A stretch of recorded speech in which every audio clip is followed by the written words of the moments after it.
16 मार्च 2022 को राजस्थान के अलवर जिले में ततारपुर नामक इलाके से गुजर रहे कुछ लोगों की नज़र इंदिरा बस्ती के पास एक प्लास्टिक के बोरे पर पड़ी। उन लोगों को लगा कि शायद इस बोरे में कुछ तो गड़बड़ है, क्योंकि जब उन्होंने उसके पास जाकर देखा तो उसके अंदर से खून रिस रहा था, जिसे देखकर वो लोग बहुत ज़्यादा घबरा गए। वैसे तो वो इलाका अक्सर सुनसान रहता था, बहुत कम लोग ही उस इलाके से होकर गुजरते थे, लेकिन इत्तेफाक से 16 मार्च के दिन वहाँ से कुछ लोग गुजर रहे थे। मामले की गंभीरता को देखते हुए उन राहगीरों में से किसी ने ततारपुर पुलिस स्टेशन में फ़ोन करके बताया कि इंदिरा बस्ती के पास पुलिया के नीचे एक संदिग्ध बोरी पड़ी है, जिसके अंदर से रथ बह रहा है। राहगीर की बात सुनकर पुलिस भी चौंक गई और तुरंत ही पुलिस की एक टीम मौका ए वारदात पर पहुंचती है। इसके बाद के नीचे पड़ी उस बोरी को वहां से निकालकर ऊपर लाया जाता है और उसे खोलकर देखा जाता है, लेकिन जैसे ही उस बोरी को खोला गया तो उसके अंदर का दृश्य देखकर पुलिस वालों के भी होश खराब हो गए। वहां पर मौजूद लोग भी डर कर पीछे भाग गए, क्योंकि उस बोरी के अंदर एक लड़की की लाश थी।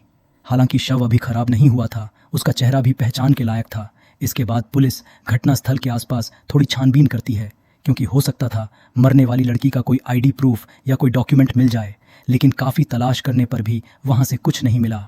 इसके बाद पुलिस ने उस शव को ततारपुर सीएससी गवर्नमेंट हॉस्पिटल भिजवा दिया, लेकिन उसका पोस्टमार्टम नहीं कराया गया, क्योंकि पहले पुलिस लड़की की पहचान कराने के लिए उसके परिजनों का पता लगाने की कोशिश कर रही थी।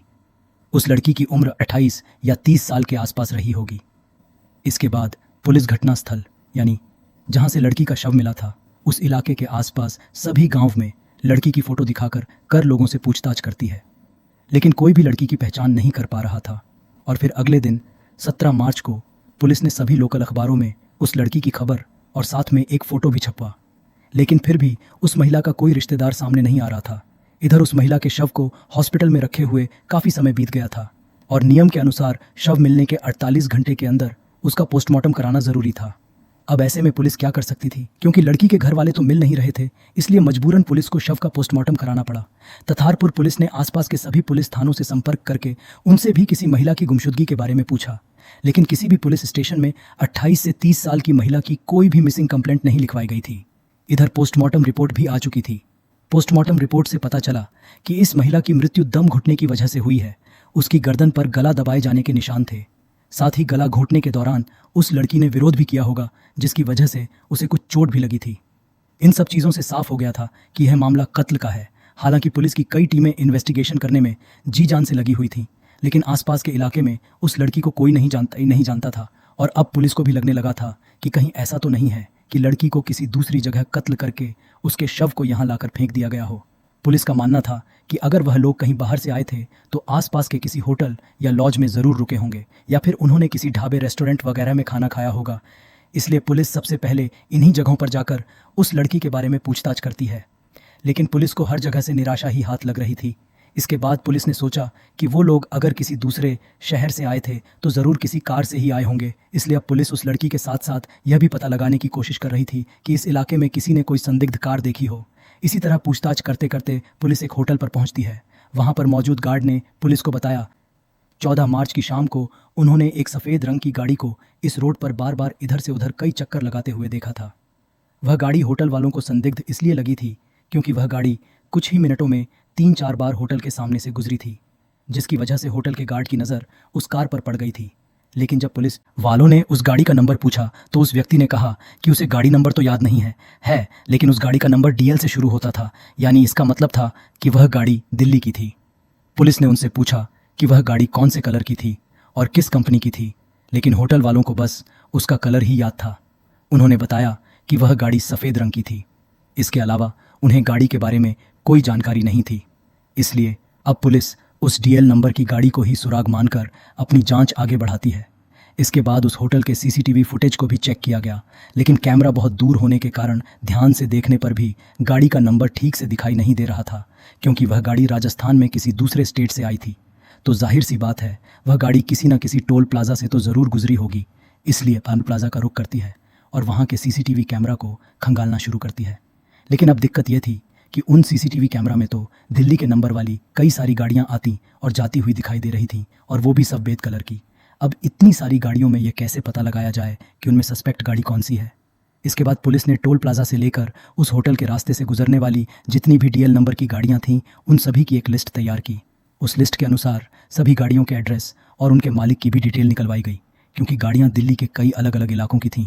इसलिए राजस्थान पुलिस ने दिल्ली पुलिस हेडक्वार्टर से कांटेक्ट किया और उन्हें सारी बात बताते हुए कहा कि हमें एक महिला का शव मिला है और हमें एक सस्पेक्ट गाड़ी की तलाश है जो दिल्ली के नंबर की है।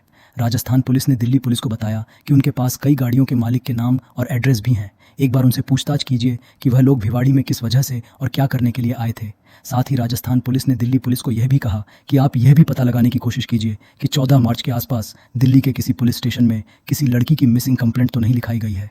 और जब दिल्ली पुलिस ने अपना डेटाबेस चेक किया तो पता चला दिल्ली के कड़कड़डूमा इलाके से एक लड़की लापता है। उसके परिवार वालों ने 14 मार्च को देर रात आनंद विहार पुलिस स्टेशन में रिपोर्ट दर्ज कराई थी। इसके बाद दिल्ली में लापता हुई लड़की और राजस्थान में मिले लड़की के शव की फ़ोटोज़ को चेक किया गया तो वे दोनों फ़ोटो मैच कर गई। इधर पुलिस की नज़र तुरंत उन गाड़ियों की लिस्ट पर भी पड़ी, क्योंकि उस लिस्ट में एक गाड़ी दिल्ली के कड़कडूमा इलाके में रजिस्टर्ड थी और वह गाड़ी एक महिला सुनैना गुप्ता के नाम थी।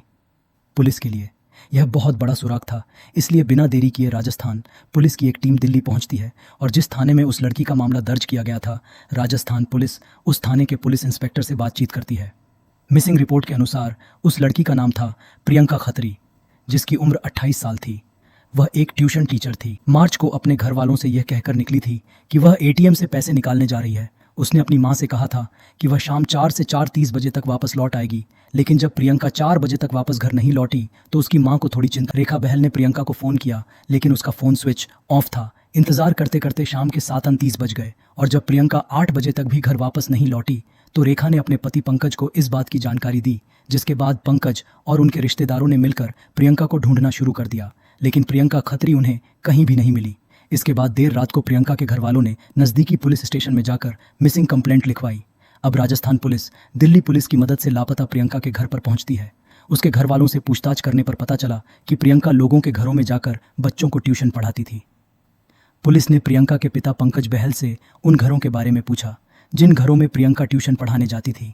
पंकज बहल ने उन सभी घरों के एड्रेस लिखकर दे दिए, लेकिन जब राजस्थान पुलिस ने प्रियंका के घर वालों को यह बताया कि राजस्थान के ततारपुर थाना क्षेत्र से प्रियंका खत्री का शव बरामद किया गया है, तो प्रियंका की मौत की खबर सुनते ही उनके घर में कोहराम मच गया। प्रियंका की मां रेखा और पिता पंकज बहल का रो रो कर बुरा हाल था। वह लोग उस दिन को याद करके रो रहे थे जब आखिरी बार उनकी बेटी घर से निकली थी और फिर कभी वापस नहीं लौटी। प्रियंका खत्री का शव उसके परिवार को सौंप दिया गया था। इसके बाद राजस्थान पुलिस दिल्ली पुलिस की मदद से उन घरों में जाकर पूछताछ करती है जिन घरों में प्रियंका ट्यूशन पढ़ाने जाती थी। उन सब के बयान दर्ज किए जाते हैं। ऐसे ही पूछताछ करते करते पुलिस एक ऐसे घर पर पहुंची जिस घर में केवल एक ही महिला थी। उसके पति काम पर गए हुए थे और बच्चे भी स्कूल गए हुए थे। पुलिस ने सबसे पहले उस महिला का नाम पूछा। महिला ने अपना नाम सुनैना गुप्ता बताया। यह नाम सुनते ही पुलिस वालों की आंखें चमक उठीं, क्योंकि यह तो वही महिला थी जिसकी कार राजस्थान के ततारपुर इलाके में पाई गई थी और उस गाड़ी का रजिस्ट्रेशन एड्रेस भी एग्जैक्ट इसी घर का था। पुलिस तुरंत समझ गई थी कि इस महिला का प्रियंका के कत्ल के साथ कुछ तो कनेक्शन ज़रूर है। इसलिए पहले तो पुलिस सुनैना से आराम से बैठकर बात करती है और उससे प्रियंका के बारे में पूछती है। सुनैना ने पुलिस को बताया कि प्रियंका खत्री पिछले 7 सालों से उनके घर पर आकर बच्चों को ट्यूशन पढ़ा रही थी, लेकिन 14 मार्च से उसने आना छोड़ दिया था। और जब हमने उनके घर वालों को फ़ोन करके पूछा तो पता चला कि वह तो अचानक कहीं गायब हो गई है। पुलिस ने सुनैना से पूछा कि आपके पति कहाँ पर हैं, आप उनको बुलाइए, हमें उनसे भी पूछताछ करनी है। सुनैना ने अपने पति कपिल गुप्ता को फ़ोन करके घर बुलाया। कपिल गुप्ता ने भी प्रियंका के बारे में सारी वही बातें बताई जो उसकी पत्नी ने बताई थी। लेकिन जब पुलिस ने सुनैना से पूछा कि 14 मार्च को आपकी कार राजस्थान में क्या करने गई थी, साथ ही पुलिस ने उन्हें वो तस्वीरें भी दिखाई जो सीसीटीवी कैमरा से निकलवाई गई थी, यह सब देखकर सुनैना घबरा गई।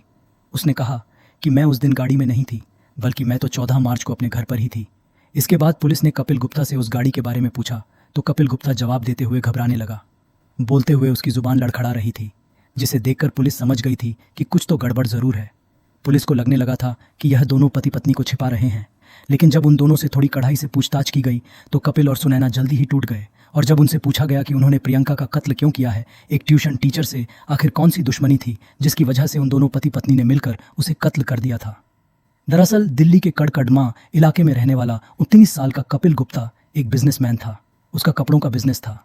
28 साल की सुनैना उसकी पत्नी थी। उनके 2 बच्चे भी थे। उनके घर से थोड़ी ही दूर पर प्रियंका खत्री भी अपने परिवार के साथ रहती थी। प्रियंका 20 साल की उम्र से ही सुनैना और कपिल के घर बच्चों को ट्यूशन पढ़ाने लगी थी, लेकिन ट्यूशन पढ़ाने के द्वारा ही धीरे धीरे कपिल और प्रियंका में बातचीत शुरू हो गई थी। जिस समय प्रियंका बच्चों को ट्यूशन पढ़ाने के लिए कपिल गुप्ता के घर पर आती थी, उस समय अक्सर सुनैना किसी काम से बाहर रहती थी।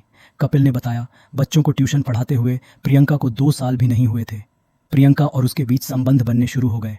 हालांकि कपिल प्रियंका से 10 साल बड़ा था, वह शादीशुदा था और उसके 2 बच्चे भी थे। लेकिन अजीब बात यह थी कि उन दोनों के रिश्ते की भनक ना तो प्रियम्मो के घर वालों को लगी और ना ही सुनैना को लगी थी। जैसे जैसे समय बीत रहा था, वैसे ही उन दोनों का प्यार भी दिन प्रतिदिन बढ़ता ही जा रहा था। वह दोनों अब घूमने के लिए बाहर भी जाने लगे थे, क्योंकि कपिल एक बिजनेसमैन था, तो उसे रुपए पैसों की कोई कमी नहीं थी। वह ज़्यादातर बाहर ही रहता था, इसलिए घर आने जाने का उसका कोई टाइम फिक्स नहीं था, जिस कारण कभी सुनैना ने भी उस पर शक नहीं किया था। कपिल ने बताया कि सुनैना को शक ना हो, इसलिए प्रियंका उसके बेटे को राखी भी बांधती थी। कपिल अपनी लॉ में सेटल हो चुका था। इधर समय के साथ साथ प्रियंका की उम्र बढ़ती जा रही थी। उसके घरवाले भी शादी करना चाहते थे, लेकिन प्रियंका अपने करियर का बहाना बनाकर शादी की बात को टाल देती थी। हालांकि उसके पिता पंकज ने 2 बार ज़बरदस्ती करके उसकी सगाई भी कर दी थी, लेकिन प्रियंका शादी से पहले उन लड़कों से कपिल की बात करवा देती थी। जब उन लड़कों को पता चलता कि प्रियंका का किसी और के साथ अफेयर है, तो वह लड़के सगाई तोड़ देते थे। इतना ही नहीं, घर वालों पर प्रेशर बनाए रखने के लिए प्रियंका ने एक बार जहर भी खा लिया था, क्योंकि वह अभी शादी नहीं करना चाहती थी। दरअसल वह कपिल के प्यार में बिल्कुल पागल हो चुकी थी। पूछताछ के दौरान कपिल ने पुलिस को बताया कि इन 7 सालों में उसने प्रियंका के ऊपर करीब लाख खर्च किए हैं।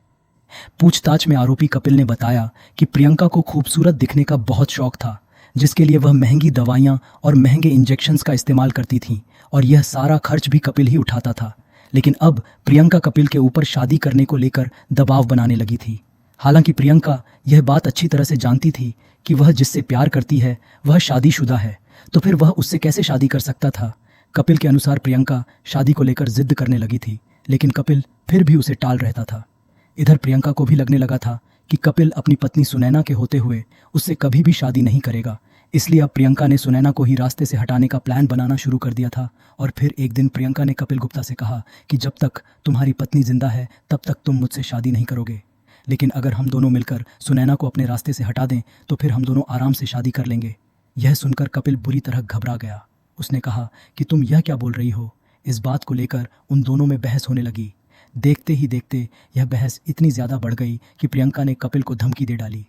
उसने कहा कि अगर तुमने मुझसे शादी नहीं की तो मैं हम दोनों के रिश्ते के बारे में सबको बता दूंगी। कपिल प्रियंका को बहुत समझाता है, उसकी मिन्नतें करता है कि ऐसा मत करो, मेरा परिवार तबाह हो जाएगा।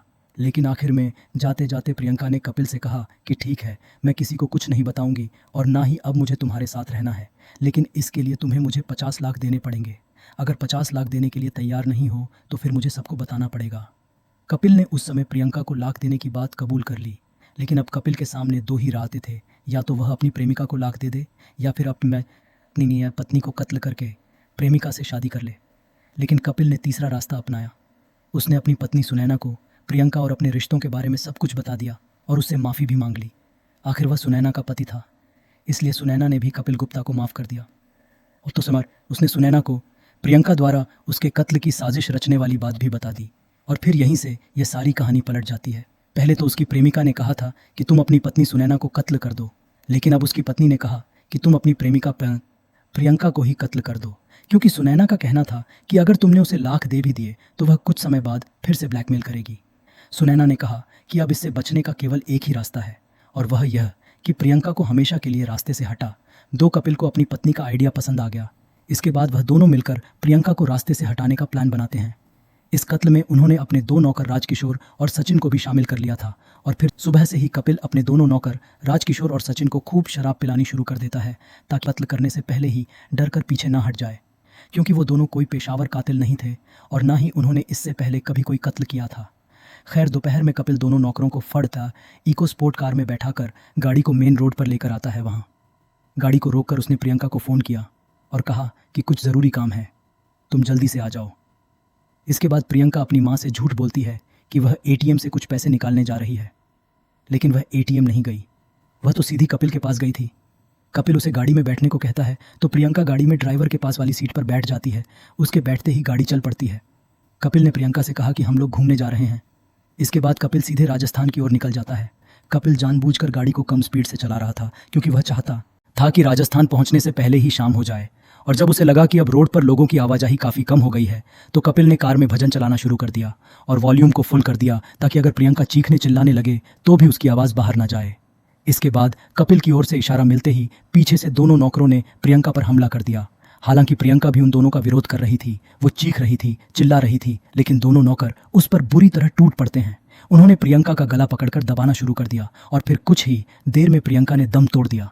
असल में वह लोग पूरी तैयारी के साथ आए थे। उन्होंने गाड़ी के अंदर ही प्रियंका को एक प्लास्टिक के बोरे में पैक कर दिया। अब वह लोग कोई सुनसान जगह तलाश करते हैं ताकि उस शव को किसी की नज़रों में आए बगैर आसानी से ठिकाने लगाया जा सके। जगह ढूंढते ढूंढते वह लोग एक पुलिया के पास पहुंचते हैं। वह जगह बिल्कुल सुनसान थी। इसके बाद उन तीनों ने मिलकर बोरे में रखे प्रियंका के शव को पुलिया के नीचे फेंक दिया। वह तीनों सुबह से ही भूखे प्यासे घूम रहे थे। वो लोग एक रेस्टोरेंट में जाते हैं, वहाँ पर वह लोग खाना खाते हैं। खाने के बाद उन्होंने गाड़ी से एक ही रोड पर कई चक्कर लगाए ताकि लोगों को लगे कि वह लोग घूमने के लिए निकले हुए हैं। लेकिन जैसा उन्होंने सोचा था वैसा तो नहीं हुआ, बल्कि उसका उल्टा हो गया था, क्योंकि जिस रोड पर उन्होंने कई चक्कर लगाए थे उसी रोड पर एक होटल के गार्ड ने उनकी गाड़ी को देख लिया था। उस गार्ड को उनकी गाड़ी संदिग्ध इसलिए लगी थी क्योंकि उस गाड़ी ने कुछ ही मिनटों में वहाँ पर कई चक्कर लगाए थे। अगर उन लोगों ने ऐसा नहीं किया होता तो शायद उस आदमी की नज़र उनकी गाड़ी पर ना पड़ती। पुलिस का भी यही कहना था कि यहीं से उन्हें पहला सुराग मिला था, नहीं तो इस मामले को सॉल्व करने में पुलिस को ना जाने कितने दिनों तक किसी सुराग या सबूत के लिए इधर उधर भटकना पड़ता। इसके बाद पुलिस ने सुनैना गुप्ता, कपिल गुप्ता, राजकिशोर और सचिन को अरेस्ट कर लिया था। सुनैना और कपिल के दिए गए बयान और सबूतों के आले आधार पर पुलिस ने चार्जशीट तैयार करके उन सभी को कोर्ट में पेश किया, जहां से उन्हें जेल भेज दिया गया। फिलहाल इस केस के बारे में बात करें तो सभी आरोपियों के खिलाफ कानूनी कार्रवाई चल रही है। सुनैना और कपिल के दोनों बच्चे अपने दादा दादी के पास हैं, यानी अब वह दोनों बच्चे माता पिता के बगैर ही रहेंगे, क्योंकि अब उनके माता पिता की जिंदगी तो शायद जेल में ही गुजरेगी। दोस्तों, इस घटना को सुनाने का उद्देश्य किसी का दिल दुखाना नहीं है, किसी को परेशान करना नहीं, बल्कि आपको जागरूक करना है, आपको सचेत करना है। दोस्तों, इस पूरी घटना के बारे में आपकी क्या राय है? कमेंट बॉक्स में ज़रूर बताएं और अगर हमारी मेहनत पसंद आई हो तो इस वीडियो को लाइक करते हुए शेयर भी करें। अगर आपने अब तक चैनल को सब्सक्राइब नहीं किया है तो हमारे चैनल को सब्सक्राइब कर लीजिए। धन्यवाद।